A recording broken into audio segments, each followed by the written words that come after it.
नमस्कार अमरावतीच्या हॉटेल मैफिलमध्ये सध्या भाजपची अत्यंत महत्त्वाची बैठक सुरू आहे आणि ही केवळ बैठक नाही तर आगामी निवडणुकीसाठीचा संपूर्ण गेम प्लॅन ठरत असल्याचं बोललं जात आहे। भाजपच्या नगरसेवक पदाच्या उमेदवारांसाठी ही खास बैठक आयोजित करण्यात आली असून प्रचाराची रणनीती, जनतेपर्यंत कसं पोहोचवायचं, कोणत्या मुद्द्यांवर भर द्यायचा यावर सविस्तर चर्चा सुरू आहे। या बैठकीला भाजप खासदार अनिल बोंडे, निरीक्षक आमदार संजय कुटे, भाजप नेते प्रवीण पोटे यांच्यासह पक्षाचे अनेक प्रमुख नेते उपस्थित आहेत। म्हणजेच ही बैठक केवळ औपचारिक नसून थेट फील्डवर उतरायची तयारी असल्याचं स्पष्ट होत आहे। सगळ्यात महत्त्वाची बाब म्हणजे 4 जानेवारीपासून अमरावतीत भाजपच्या प्रचाराचा नारळ फुटणार आहे आणि याच पार्श्वभूमीवर मुख्यमंत्री देवेंद्र फडणवीस यांच्या भव्य रोड शोचे आयोजन भाजपकडून करण्यात आले आहे। हा रोड शो नेमका कसा असणार, कोणत्या भागातून जाणार आणि त्याचा निवडणुकीवर काय परिणाम होणार, या सगळ्या प्रश्नांची उत्तरं आजच्या बैठकीत ठरत असल्याची माहिती आहे। निवडणूक प्रचार करताना कोणत्या पद्धतीने मतदारांशी संवाद साधायचा, स्थानिक प्रश्न कसे मांडायचे, सोशल मीडिया आणि प्रत्यक्ष प्रचाराचा समतोल कसा ठेवायचा, या सर्व बाबींवर उमेदवारांना मार्गदर्शन केलं जात आहे। एकंदरीत पाहता अमरावतीत आजपासून राजकीय वातावरण तापायला सुरुवात झाली असून उद्याचा दिवस अनेक संकेत देणारा ठरणार आहे। श्याम चौकातून आपण राजकमल चौकातून आपण गांधी चौकातून आपण शिलांगण रोड आणि त्या रोडनं आपण नवीन बियाणी करायची आहे। तिथून साईनगर आणि साई मंदिराजवळ त्या ठिकाणी ते मीडियाशी संवाद साधते। साधारणतः 9 प्रभाग आजूबाजूचे यामध्ये इन्व्हॉल्व होणार आहे।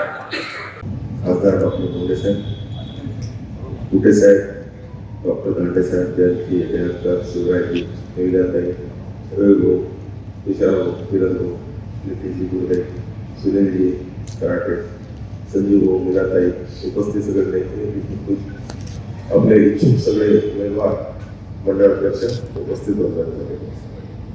उद्या आपण असा एक मेसेज गेला पाहिजे सगळ्यात महत्त्वाचा की शोरूम में इतना तो गोडाऊन में इतना, हा पहिले मेसेज आता गेला पाहिजे। कारण निवडणूक जिंकण्यासाठी आपण ज्या पद्धतीने समोर चाललो आहे आणि देवाभाऊनी पहिल्यांदा आपल्याला महाराष्ट्रामध्ये पहिल्यांदा आपल्याला रोड शो दिलेला आहे। या रोड शोची पूर्णतः प्रतिमा पूर्ण महाराष्ट्रात उमटणार आहे आणि ही रोड शो झाल्यानंतर प्रत्येक ठिकाणी म्हणजे आपल्या प्रभागामध्ये, वार्डामध्ये त्याचा मेसेज गेला पाहिजे या दृष्टिकोनातून सगळे आपण बैठक या ठिकाणी करतो। आता याच्यामुळे सकाळी आपला 11 वाजता म्हणजे 11 वाजता आपण या ठिकाणी आपली उपस्थिती असली पाहिजे।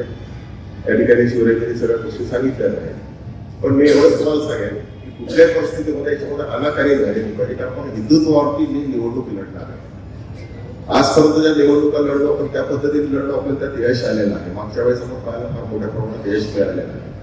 आपसामध्ये एखादा काही फेरबदल झाला असेल तर मग आता विसरून जा किंवा मला हे पॅनल पाहिजे तर मला ते पॅनल पाहिजे तर मला पॅनल मिळालं नाही, हे आता डोक्यात काढून टाका। कारण देवाभाऊ महाराष्ट्राचे नेते, केंद्राचे नेते मोदी साहेब, गडकरी साहेब, ही सगळी लोक मोठी असल्यामुळे त्यांना पाहून निवडणुका लढल्या जातात। आपल्याला सगळी एवढीच विनंती आहे, खूप जास्त वेळ नाही घेतात, त्यामुळे उद्या 11 वाजता शार्प, कारण फुलाची व्यवस्था झाली आहे, पाकळीची व्यवस्था झालेली आहे, फ्लेक्सची व्यवस्था झालेली आहे, पण काही फ्लेक्स आपण स्वतःला ही फ्लेक्स काढली की आपण आपल्या प्रभागात परत येऊन लावतो आणि फ्लेक्सच्या आम्ही परमिशन्स काढलेल्या आहेत। तुम्हाला आम्ही आमचे फ्लेक्स लावतोय पार्टी म्हणून, परंतु आपण सुद्धा आपले फ्लेक्स 4 जे मेंबर्स जे असतील इच्छुक उमेदवार त्यांचे फोटो लावून प्रत्येक ठिकाणी लागले गेले पाहिजे। जेवढे जास्त लावता येईल तेवढे जास्तीत जास्त पद्धतीने लावले पाहिजे। जर कोणी एखादा रांगोळी काढणार समोर गाडीच्या करत असेल तर तो सुद्धा आम्हाला एखादा आणून दिला तर आम्हाला त्यात सुद्धा एक चांगला होईल आणि तो इतका भरपूर कार्यक्रम दिसला पाहिजे की त्याचा इम्पॅक्ट आपल्या वोटर्स वरती पडला पाहिजे। प्रामुख्याने आपण समजून घेतलं पाहिजे आपलं यश आपल्या ताब्यात आहे, यश आपली वाट पाहत आहे, आपल्यासाठी ताट वाढून ठेवलेलं आहे, हे लक्षात घ्या। आपण त्या ठिकाणी म्हणजे असं धरून चालतो की ग्लास भरलेला आहे, फक्त त्याला सीख द्यायची।